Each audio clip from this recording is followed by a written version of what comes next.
Bachelor point আমার কাছে একটা ধৈর্যের প্রতীক। 7টি বছর বাংলাদেশে কোনো ধারাবাহিক আমার মনে হয় ব্যাচেলার পয়েন্টের মতো এত জনপ্রিয়তার সাথে এই 7 বছর টিকে থাকেনি, এবং পারফর্মার সবাই আমরা আছি। আর ব্যাচেলার পয়েন্টের শুরুটা আপনারা দেখেছেন। একটু বলি যে তখন নিকেতনের ছোট্ট একটা ফ্ল্যাটে আমরা শুটিং করতাম। প্রথমেই আমার আতঙ্ক ছিল যে ওই ফ্ল্যাটে ওয়াশরুম মাত্র 2টা, খুবই নোংরা অবস্থায় থাকতো।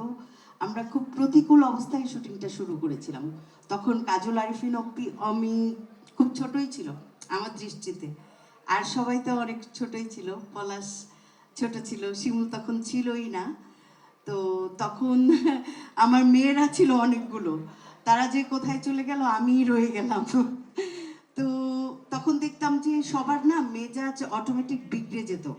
কারণ কি? এনভায়রনমেন্ট।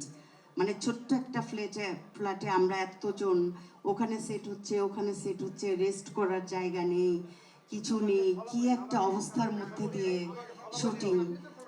সেই ব্যাচেলার পয়েন্ট এখন এমন একটা পর্যায়ে এসে আমরা পৌঁছেছি আলহামদুলিল্লাহ, যে এখন মনে হয় এসির মধ্যে বসে আমরা মনে হচ্ছে বিশাল কোনো একটা ফিল্ম ইন্ডাস্ট্রিতে বসবাস করছি এমন লাগে, আমার নিজের কাছে এমন লাগে আর কি। এত যে কি ব্যাচেলার পয়েন্ট শুটিং মানে এখন আরাম, যে আগামীকালকে ব্যাচেলার পয়েন্টের শুটিং, এসিতে বসে আরামে মেকআপটা নিতে পারবো, যে আসেন আসেন আপা, শর্ট শর্ট শর্ট, আসেন আসেন আসেন। মানে দিনে 10টা 9টা সিন করতে হবে এমন তারা নেই, কিছু নেই। আর ওই যে ব্যাচেলার পয়েন্ট ধৈর্যের প্রতীক। অনেক প্রতিকূলতার মধ্যে দিয়ে কিন্তু গেছেন পরিচালক কাজল আরিফিন অমি, কিন্তু তিনি হতাশ হননি, নিরাশ হননি। তিনি অবিচল অনড় থেকেছেন। হ্যাঁ, ব্যাচেলার পয়েন্টে শুধুমাত্র সুনাম অর্জন করেছিলেন তা না, উনি অনেক গালিও খেয়েছেন, কিন্তু উনি একটুও মন খারাপ করেননি। আমি অবাক বিস্ময়ে অমির দিকে তাকিয়ে থাকতাম যে তার এত ধৈর্য হলো কিভাবে। মানে সে কি কোনো মেডিটেশন করে প্রতিদিন? জিজ্ঞেসও করতাম মাঝে মাঝে। তো আমি বড় হয়েও তার কাছ থেকে শিখি যে কিভাবে ধৈর্য ধারণ করে সততার সাথে একটি সিরিজ 7 বছর জনপ্রিয়তার সাথে সেটি পরিচালনা করা যায়। তো ব্যাচেলার পয়েন্টের মাধ্যমে আমাদের সব ছোট ছোট ভাইগুলো বড় হয়ে গেছে এবং তুমুল জনপ্রিয় হয়ে গেছে। আমি এখানে আসার সময় দেখলাম যে আমাদের শিমুল ফোনে কার সঙ্গে যেন কমিউনিকেট করার চেষ্টা করছে, তখনই দেখলাম যে 4-5 জন এসে শিমুলের সাথে বিশাল বড় স্টারের মতো ছবি তোলা শুরু করলো, বিশাল বড় স্টারের মতো। আমি পলাশের কথা বাদই দিলাম। পলাশ স্বীকৃত যে সে বাংলাদেশের একজন সুপারস্টার, আমাদের পলাশ, জিয়াউল হক পলাশ। তাকে অনেক ছোটবেলা থেকে চিনি। তো এই শিমুলের ব্যাপারটাও আমার কাছে বিস্ময়কর।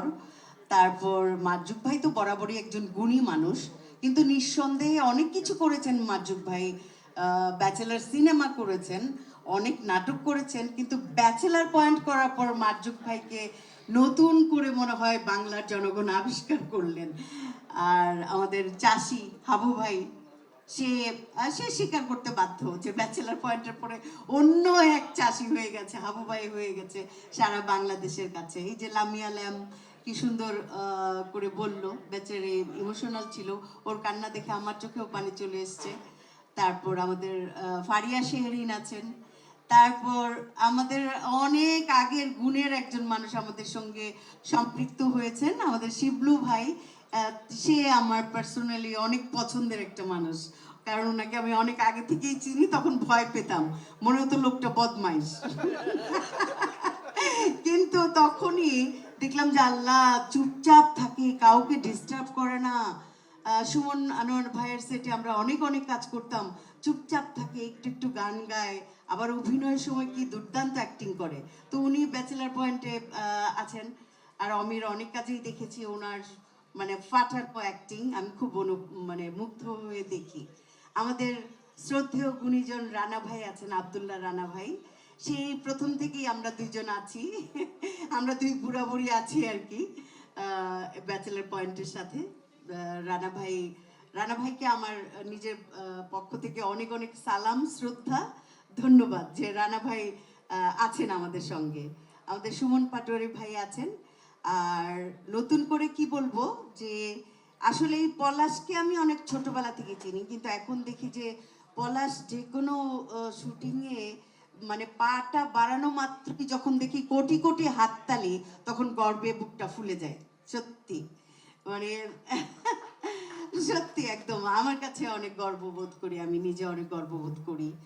আর আমার কাছে দৈনিক অনেক অনেক মেসেজ আসে যে একটু অমি ভাইয়ের সঙ্গে একটু যোগাযোগ করতে চাই, একটু পলাশের সঙ্গে যোগাযোগ করতে চাই, অনেক অনেক। আমি মার্ক দিয়ে রাখি যে এদের সবাইকে আগে একদিন আমি ইন্টারভিউ নিব, কে কে যোগ্যতা রাখে অমির সঙ্গে দেখা করার, পলাশের সাথে দেখা করার। তো সবাইকে ধন্যবাদ। আপনারা আমাদের ভুল ত্রুটি ক্ষমা করবেন। যারা আছে আমার চাইতে যারা আছে প্রত্যেকেই অনেক ছোট, প্রত্যেকের অনেক ভুল ত্রুটি হবে, ক্ষমা করবেন। আর আমি একটা রিকোয়েস্ট করব আমার ব্যাচেলার পয়েন্টের সহকর্মীদের প্রতি, যে আপনারা যারা অনেক বড় সুপারস্টার হয়েছেন, যারা অল্প একটু সুপারস্টার হয়েছেন, যারা অনেক জনপ্রিয় অভিনেতা অভিনেত্রী হয়েছেন, তারা অনেক বিনয় প্রকাশ করবেন। কারণ আমি জানি যে ব্যাচেলার পয়েন্টের সুনাম কিন্তু অনেক, তো আপনারা অনেক বিনয় প্রকাশ করবেন। সেই ক্ষেত্রে আমাদের ব্যাচেলার পয়েন্টের শিল্পীদের সম্মান আরো বাড়বে, পরিচালকের সম্মান আরো বাড়বে, যে পরিচালকের কাছ থেকে আমরা গ্রুমিংটা ঠিকঠাকভাবে পেয়েছি। ধন্যবাদ।